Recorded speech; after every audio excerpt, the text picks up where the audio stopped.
I'm doing great. No debt. Sounds like I'm humble bragging, but I'm not bragging. I'm just sharing my life with me because I'm so proud because I grew up kind of poor, and I just been investing for several years. I grew up like having like not much at all. Now I have no debt, no credit card debt, nothing. Doing well. Invested early in Dogecoin. I remember that, and then ETFs. I found ETFs, and I just kept being disciplined. I just kept holding and being like Jedi patience, you know. So Bitcoin, I've made money with Bitcoin. I'm still exposed to Bitcoin. I still have some Bitcoin, but very little. I sold out of Bitcoin, my position in Bitcoin, and I never regretted it, even though it went up after. It went up to 125K or whatever, all-time highs. And I was like really back in the day, like hypnotized, if you will, by crypto. And I was like, whoa, isn't the point of crypto, especially Bitcoin, like decentralized? Isn't that it? You know? And then all of a sudden you see like these people pumping Bitcoin, and I get it. I get it. You know, it's about, I'm not hating on it. It's everyone's right to invest what they can afford to lose, in my opinion. You should invest what you can afford to lose in it. But people are putting their life savings in it, and it's like, I'm watching this guy, what's his name? Saylor. You know, this is all just my opinion and stuff like that. Of course, I could be wrong, but it's kind of crazy. I see this guy pumping it and buying it all, and then it drops more than 50% off its highs. It's like, go, let's buy more. Let's get that Bitcoin. As just, you know, people like are just like really buying this. And say if you bought it at 120, because I was underwater at one point. I get it. I held Bitcoin at one point, and I was underwater. I was like, oh, but here's the fact. It was money I could afford to lose. It was money, not my life savings, not money I needed to eat with, not money, leveraged.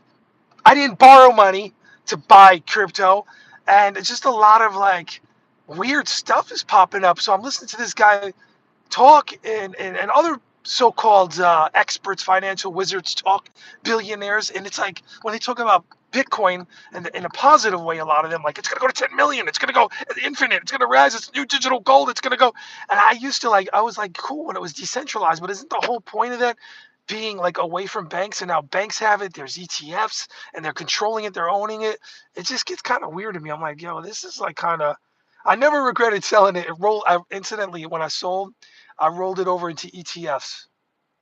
I rolled it over into ETFs, and they're all up from where I bought them from, with my gains from Bitcoin and other crypto. Because initially I made my big move with Dogecoin. I saw that it was going to be something. I liked it, and I still like Dogecoin because it changed my life.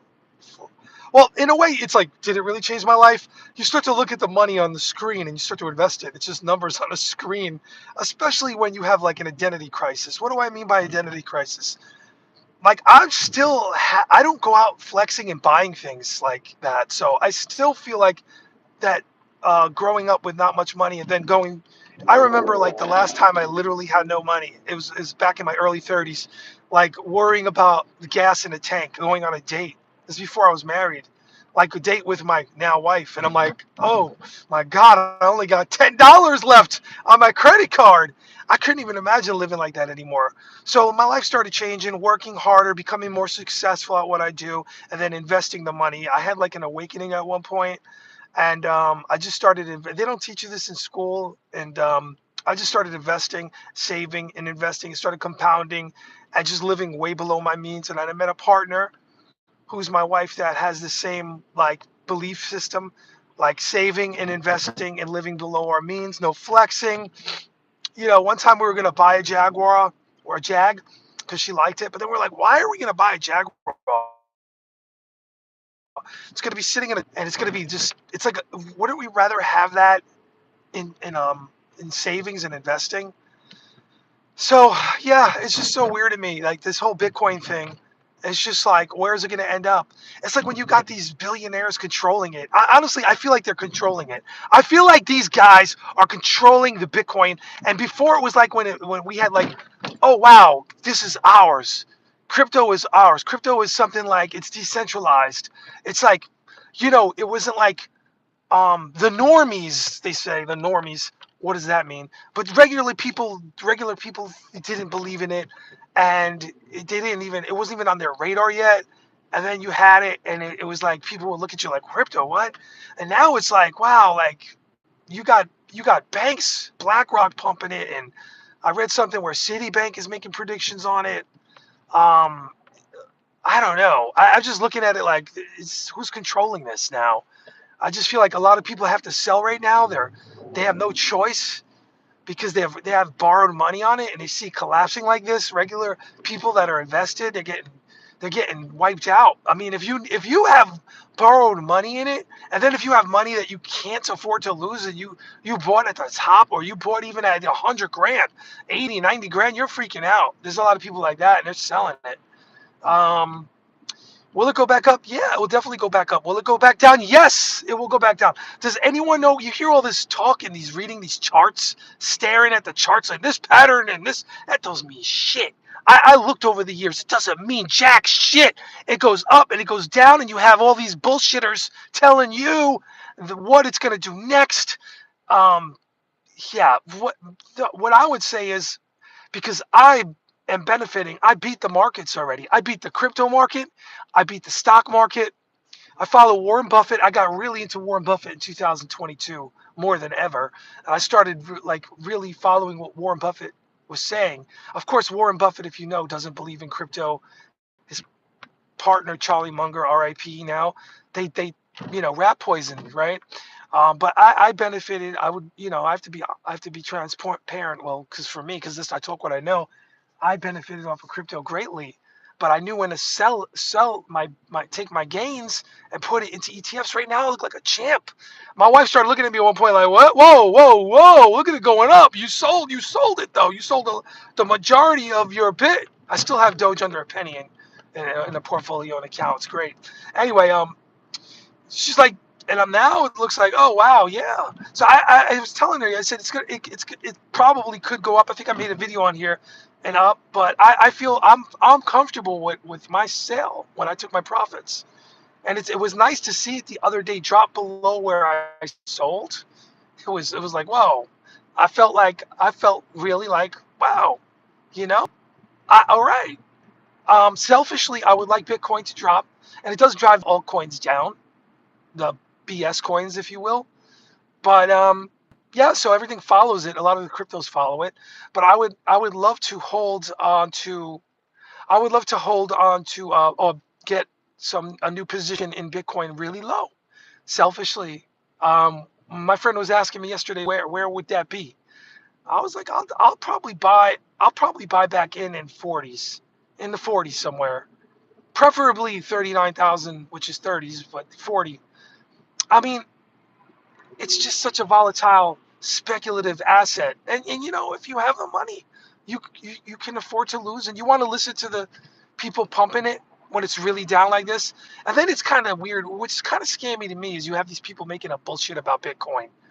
They just come up with these outrage. I listen to some people talking online, and they're just trying to associate it to anything. Next thing you know, they're going to be telling you like aliens came to Earth from the future and implanted Bitcoin here for us humans, and they just ride any it's like ride off of any bullshit, And then when it goes down more than 50%, you're like, what the f happened?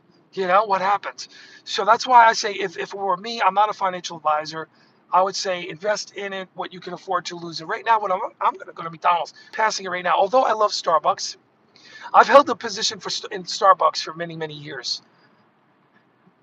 Nice gains, but I came to the conclusion when Starbucks was at like 2019, when it went to 100 or something, or $99, and then it went down for years, and it went back up recently.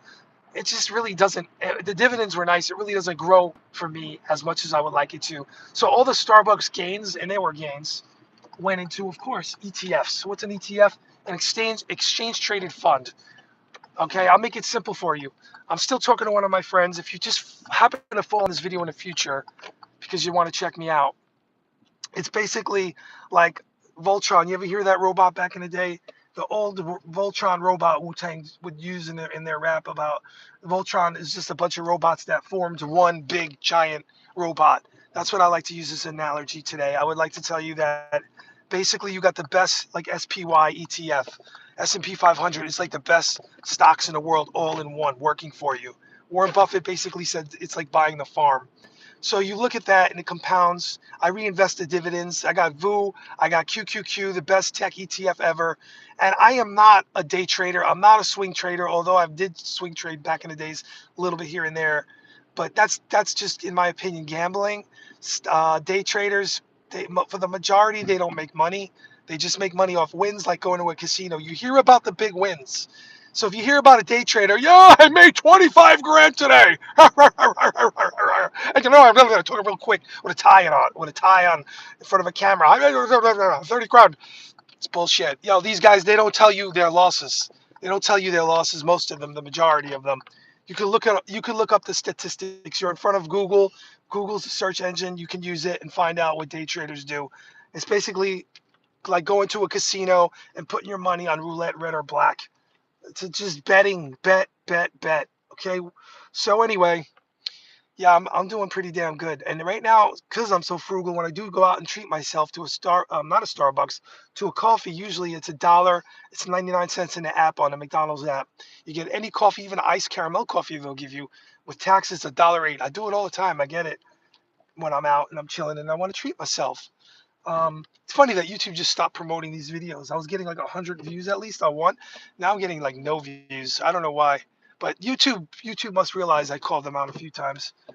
YouTube is like YouTube is not what it was. That's a whole nother story. A lot of those YouTubers, those blue collar YouTubers, they better save their money. They better start investing because that ain't gonna last. Nothing lasts forever. I can tell you that.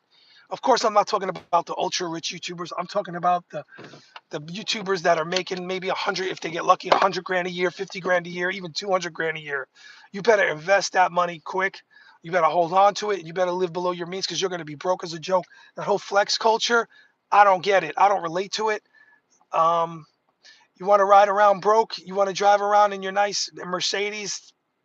People are crazy. I realize that. People judge off of what you drive. I have invisible wealth, mother effer. I'm joking. No, I'm serious. I've been judged like, oh, what are you driving? And what do you drive? And where's your car parked? Like I do some jobs and I had some guy, I was working in the city. And where did you, it depends what kind of car you got if you worry about it. I go, I'll park my car in a parking garage because my snowblower did scratch my car. That's the only scratch I have. Well, it depends what kind of car. No, it doesn't depend what kind of car I have. I like to park in the parking garage when I'm in the city for peace of mind. I don't need to get towed. I don't need to get a ticket. I drive a 2019 Kia Rio, and I have a Mazda 3. I do have a Mazda 3, no debt. So it means I bought the cars outright with no car payments, okay? Because a sucker, in my opinion, if you want to be sucked by the bank and you want to go flex and you want to be a sucker, I'm serious. This is real talk. You will let the bank pimp you. You will pay that car note so you can show off to these strangers you don't even know. You want to walk out of a Mercedes and you're living check to check and you're paying an interest rate on that car. Let's say your car payment, let's just make it up. You have a nice Mercedes. Let's say it's $450 a month, this car, and the interest on it is whatever, 3%, 4%, I don't know, 2%, and you're burning $100 towards that car payment every month. That's a sucker's bet. I mean, it's not gaining money. The car's being devalued every day. It's going down and down, yet you're burning money because you want to show off in your Mercedes. For what? What? I know someone with a Mercedes and they want to show off. Why make you? I don't relate to this. I don't relate to this. If you have the money, fine. If you have 500,000 liquid sitting in a bank and you want to go have a nice little Mercedes that's used for like 25 grand, I get it. That's not a problem with that. I'm talking about people that can't afford it. That people that are living to pay their car payment and they're flexing. And then you wonder why you see these videos pop up on YouTube. Boomers living in cars. It's crazy. Anyway, I'm going to leave now. I'll be back with another video soon. I'm thinking about going on my other channel, maybe the stock crypto channel, putting some live streams up. Maybe I'll do a face reveal there because there's an actual audience there from the past. And I didn't really have to stay there. So, I don't need to be on that YouTube hamster wheel, you know, because I'm not, I just don't need to do it. It's fun. I like being a content creator. I miss it. I like editing. I love it. It's fun, that stuff. But anyway, I'm going to go. I just got a new position in QQQ the other day, by the way, and it's up. The last time I looked, it was up like $15 or something per share. I have a lot of shares. I have so many shares. That's my flex. My flex is driving a car that I own. That's a 2019 car that I own, and my flex is having no debt. That's what I don't care. I don't need to impress anybody. Yeah. Anyway, what a world we live in. You got people that are flat ass broke, driving out here, living beyond their means, and acting like they're rich. I see it every day. I see it every day. I know people in my life. They'll probably get pissed. They're running around flat ass broke, and they're driving better cars than me, and they're having all these luxurious things, and they don't own jack shit. They're in debt up to their eyeballs. It's the truth, and they're in debt. And guess what? I could book a flight to Rome tomorrow and not even blink or feel it. I love going to Rome. That's right. If you're threatened by that and you're a hater, I had someone hating years ago. I remember some guy got on my boxing channel because I was making a prediction, I think in Rome or something like that, and I was talking about being in, and they were bitching in the comments, and I was like, this dude's a hater. This dude can't deal with it. Probably never set foot out the country, and he sees this guy. Especially back then, I looked a lot younger. He's probably like, look at this young dude. He's over abroad and doing his thing, and how come I'm not living like that? Well, work hard, save your money, and invest smart. I'm out.